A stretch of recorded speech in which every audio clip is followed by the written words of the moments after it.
한국 최초이자 아시아 여성 최초로 노벨 문학상을 수상하게 된 한강 작가의 소식을 접한 뒤 대한민국 사람 모두가 기쁨으로 환호했습니다. 한국 문학이 언어의 장벽을 넘어 세계인의 마음을 움직이는 감동을 전한다는 것. 저 역시도 가슴이 뭉클해지고 감격스러웠어요. 이렇게 노벨 문학상 수상자를 배출한 나라가 된 대한민국. 이미 1960년대에 소설 대지로 노벨 문학상을 수상한 미국 소설가 펄벅 여사가 한국을 찾았었다고 합니다. 언론사 기자와 경주 여행을 하던 도중에 펄벅 여사가 감나무 끝에 달려있는 10여 개의 따지 않은 감을 보고 저건 따기 힘들어 그냥 둔 건가요? 라고 물었다고 해요. 이에 기자가 이건 까치밥이라고 해서 겨울 새들을 위해 남겨둔 것이에요 라고 설명하자 펄벅 여사가 이렇게 말했다고 합니다. 내가 한국에 와서 보고자 했던 것은 고적이나 왕릉이 아니었어요. 이것 하나만으로도 나는 한국에 잘 왔다고 생각해요 라고 말이죠. 작은 생명도 소중히 여기는 배려와 공존의 정신에 감동을 받은 건데요. 배려는 현대사회를 살아가는 데 꼭 필요한 미덕이지만 하루하루 바쁘게 살아가다 보면 남을 배려하는 것이 쉬운 일은 아닙니다. 하지만 그 속에서도 일상의 서로를 향한 작은 배려가 우리를 울고 웃게 하는데요. 더 행복한 라디오 네 번째 편의 시작은 따뜻한 배려에 관한 이야기입니다. 시작해볼까요? 저는 6개월 차 아기를 키우는 엄마입니다. 뱃속에서 아기를 품던 시기에 감사했던 기억이 있는데요. 임신 9개월 만삭이던 때 어쩔 수 없는 외출로 지하철을 타야 했던 날이었습니다. 만삭까지 입덧으로 인한 심한 멀미로 택시나 버스를 타는 것이 힘들었던 저에게 지하철은 유일한 선택지였으나 붐비는 퇴근 시간과 겹쳐 지하철에는 앉을 자리가 하나도 없었어요. 임산부 배려석은 너무 멀었고 가까스로 노약자석 앞쪽에 서 있었는데 앉아 계셨던 분들은 모두 어르신들이셨습니다. 그래도 일반석 앞보다는 덜 붐비는 곳이기에 노약자석 앞에 서 있었는데요. 시간이 지나면서 배도 당겨오고 다리도 저리더라고요. 초산 임산부인 저는 당연히 만삭이 처음이고 만삭의 몸으로 길게 서 있어 본 적도 없었어서 제 상태와 체력을 잘 몰랐던 것 같아요. 그래서 너무 힘들면 중간에 아무 역이나 내려서 플랫폼 의자에 앉아서 쉬다 가야겠다고 마음을 먹었고 그 전에 자리가 나면 좋겠다고 생각했죠. 그때 할아버지 한 분이 제 옆으로 오셨는데요. 가만히 서 계시던 할아버지는 어느 순간부터 이리저리 두리번거리셨고 열차 역항까지 문을 넘어 힐끗 하시는 게 자리를 찾으시는 듯 했습니다. 저는 나처럼 너무 자리에 앉고 싶으신 분이시구나 라고 생각을 했지요. 그렇게 제가 한계에 다다르던 그때 계속 자리를 살피시던 할아버지께서 노약자석에 앉아 계신 다른 할아버지께 이렇게 말씀하시는 겁니다. 저기 죄송한데 여기 임산부가 서 있어서 그런데 자리 좀 양보해 주실 수 있을까요? 저는 누군가가 처음 보는 저를 위해 그런 부탁을 할 수 있다는 생각은 전혀 하지 못했었는데요. 그 부탁을 들으신 앉아있던 할아버지께서는 핸드폰을 보고 계셨었는데 듣자마자 황급히 일어나셨습니다. 저는 두 분을 향해 번갈아 고개를 숙이며 감사하다고 말씀드렸고 부탁을 해주신 할아버지께서는 제 목소리보다도 크게 아유 감사합니다 하며 양보해주신 할아버지께 함께 감사 인사를 해주셨습니다. 저는 자리에 앉아서도 이 상황이 믿기지 않고 너무 감사했습니다. 할아버지께서 앉으시려고 자리를 찾으시나 보다 라고 생각했던 것도 죄송스러웠지요. 그런 제 마음을 표현하기에 방금 전 드렸던 감사 인사는 너무도 약소한 것 같았는데요. 그때 마침 입덧으로 인해 가방에 늘 넣고 다니던 레몬 사탕이 떠올랐고 다행히도 딱 2개가 남아있더라고요. 그래서 대신 부탁을 해주셨던 할아버지께 너무 감사해서요 라고 하며 먼저 하나를 드렸는데 바로 입에 사탕을 넣으시며 씩 웃어주셨습니다. 그 이후 당연히도 저는 그때 저를 배려해 주셨던 할아버지를 다시 뵙지는 못했습니다. 사실 잠깐 뵌지라 다시 배워도 알아보지 못할 것 같기는 한데요. 그래서 모든 어르신들께 그때 받았던 은혜를 돌려드린다는 마음으로 대해야겠다고 늘 생각합니다. 건강히 출산한 후에는 대중교통을 탈 때 자리를 양보해야 할 누군가가 주변에 있지 않은지 살피게 되었지요. 그래도 여전히 그날을 떠올리면 다시 한번 뵙고 직접 그때 얼마나 감사했는지 말씀드릴 수 있길 바라게 되는데요. 이 자리를 빌려 저 대신 부탁해 주셨던 할아버지와 자리를 양보해 주신 할아버지께 감사함을 전하고 싶습니다. 할아버지, 그때 도움을 받았던 임산부입니다. 덕분에 저는 무탈이 아기를 잘 낳아 기르고 있어요. 저는 제 아이를 건강하고 행복한 아이로 키우고 싶다는 생각을 해왔었는데 어르신 덕분에 그에 더해 주변을 살피는 다정한 아이로 키워야겠다는 생각을 하게 되었습니다. 언젠가 다시 배웠을 때 저희가 서로 못 알아보더라도 제가 꼭 자리를 양보해 드릴 수 있는 그런 기회가 있었으면 좋겠네요. 다시 한번 감사드려요. 건강하세요. 박순아님의 사연을 읽으면서 우리 사회가 갈수록 각박해진다고는 하지만 그럼에도 아직 세상은 따뜻하고 살만한 세상이다 라는 생각이 드네요. 자리 양보를 부탁하는 할아버지부터 흔쾌히 양보해 주신 할아버지까지 저마다 힘드셨을 텐데도 남을 위하는 작은 배려가 울림을 줍니다. 생각해보면 저도 아이를 키우면서 주변에서 많은 배려를 받았던 것 같아요.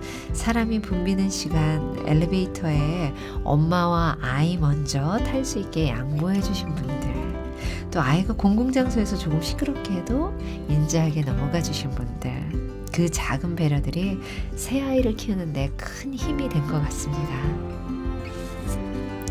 어쩌면 배려는 민들레 홀씨 같은 것이 아닐까요? 도시의 아스팔트 틈 사이에도 꿋꿋이 민들레가 피듯이 작은 배려가 우리 마음에 감동의 꽃을 피우게 하니까요. 그럼 다음 사연은 또 어떤 감동을 줄지 함께 들어보겠습니다. 직업군인 남편과 연애 3개월 만에 혼인신고를 한 후 1년여 만에 결혼식을 올렸습니다. 연애가 짧았던 탓에 아기를 좀 더 늦게 낳고 싶었지만 허니문 베이비가 생겼지요. 코로나 시기가 겹쳐 전방에 있던 남편은 임신 내내 외출조차 쉽게 나오지 못했기에 10달 중 같이 병원에 동행한 건 10번도 채 되지 않았던 것 같아요. 물론 아기를 낳는 순간조차 탯줄만 끊고 부대로 들어가야 했으니 매 순간들이 미션처럼 느껴졌습니다. 그렇게 친정에서 몸조리를 하며 친정 부모님의 도움으로 육아를 시작했고 아이가 100일 된 후 남편이 전방에서 내려오게 되면서 온전히 새 가족이 함께 살기 시작했어요. 아기를 키우면서 남편과 많이 부딪히기도 했고 저희도 부모가 처음이기에 아기의 마음을 읽는 것 또한 힘들기도 했지요. 그렇게 2년, 3년이 흘러 2022년 어느 날 아이가 폐렴으로 병원에 입원했을 때 둘째를 가진 사실을 알게 되었습니다. 둘째가 생긴 게 좋았기도 했지만 얼떨떨한 기분이 들었지요. 남편 또한 그랬던 것 같아요. 임신을 알게 되고 아이가 퇴원을 한 후 그 말도 잘 안 통하는 아이에게 인우야, 엄마 뱃속에 아이가 생겼대 라고 말을 했습니다. 그랬더니 아이가 제 배를 만지면서 엄마 뱃속에 아기가 있어? 라며 절 쳐다보더니 갑자기 제 배에 뽀뽀를 해주면 너무 좋다고 하더라고요. 사실 그 순간이 엄청 짧은 순간이었는데 2년이 지난 지금도 잊혀지지가 않습니다. 그렇게 임신 사실을 알게 된 후 2, 3주가 지나고 병원을 방문했는데 그때 의사 선생님께서 초음파를 유심히 보시더니 아기 집만 있고 아기가 없네요 라고 하셨어요. 그렇게 저는 수술 날짜를 받고 병원에서 한참을 울었고 수술하기로 한 날 아기집이 자연적으로 배출됐다는 소식을 들었습니다. 그때 참 오만 가지 생각이 들었던 것 같아요. 그렇게 또 한바탕을 울며 집으로 돌아왔는데 집에 들어서자마자 저희 아이가 안아주더라고요. 그 작은 아이가 절 위로하듯이 말이에요. 그 후 동생을 기다리는 아이에게 엄마 뱃속에 아기가 없다는 얘기를 해줘야 하는데 어떻게 얘기해야 할지 많은 생각 끝에 최대한 아무렇지 않게 인우야, 아기가 우리 집에 아직 올 준비가 되지 않았대 라고 얘기를 했는데 왈칵 눈물이 쏟아지더라고요. 그런데 아이가 제 눈물을 닦아주며 같이 눈물을 쏟는 겁니다. 아마도 제가 울어서였겠지만 그때는 이 아이가 뭘 알고 그러는 건가 싶은 생각도 들었어요. 벌써 그 일은 2년이 지났고 저희 아이는 아직도 동생을 기다리고 있습니다. 하루는 어린이집 같은 반 친구들이 다 동생이 생겨서인지 저에게 우리 집에도 아기가 있었으면 좋겠다라며 넌지시 이야기를 하더라고요. 그리고선 밤마다 자기 전에 달님을 찾아 기도한답니다. 달님, 인우에게 동생을 보내주세요 라면서 말이에요. 그렇게 소원을 빌고 나면 동생이 오고 있다고 저에게 얘기를 해줘요. 동생이 생기면 엄마가 힘드니까 자기가 안아주고 뽀뽀해주고 밥도 먹여준다고 연습까지 하고 있네요. 물론 아이를 키우면서 제 자신의 밑바닥을 보이는 순간도 있고 결혼 전 가장 예뻤을 때 저를 그리워하는 순간도 있어요. 그래도 전 지금이 제 인생의 가장 행복한 순간인 건 확실한 것 같아요. 아이는 저랑 말도 잘 통하고 엄마 마음을 잘 읽어주는 아이로 잘 크고 있어요. 말이 트이고 나선 생각지도 못했던 말들로 저를 올리거나 웃기거나 당황시킬 때도 있고요. 그리고 저 자신도 많이 성장했어요. 제 10년지기, 20년지기 친구들은 제가 성격도 많이 유해지고 세상을 좀 더 따뜻하게 바라보는 것 같다는 얘기를 하더라고요. 그런 얘기를 들을 때마다 참 결혼하고 아기 낳길 잘했다 싶습니다. 아기를 낳는다고 내 인생이 없어지는 건 절대 아니에요. 오히려 자신의 내면을 돌아보고 성장시킬 수 있는 시간들이 되는 것 같아요. 전 아기를 낳고 나서 절대 내 아이에게 부끄러운 사람은 되지 말자고 다짐했어요. 그렇게 하루하루 제 자신을 괜찮은 사람으로 더 성장시키기 위해 노력 중이랍니다. 아이를 올바른 사람으로 성장시키기 위해선 부모부터 올바른 사람이 되어야 하니까요. 아이를 키운다는 건 나 자신을 키우는 것과 같다는 제목의 박미래님 사연이었습니다. 제가 느끼는 감정들과 비슷해서 조금 놀랐어요. 그리고 아이의 그 따뜻한 마음 때문에 또 울컥했고요. 저 역시도 아이를 낳지 않았다면 느끼지 못했을 여러 감정들과 행복함을 정말 매일 경험하고 있거든요. 그리고 오히려 부모가 성장한다는 말도 공감이 됩니다. 아이를 키우면서 인내와 자제를 배우고요. 또 실수를 용인하고 수긍하는 법도 깨닫게 되지요. 조건 없는 무한한 사랑을 베풀고 또 사랑을 한없이 받고 어느새 강인한 엄마가 되었습니다.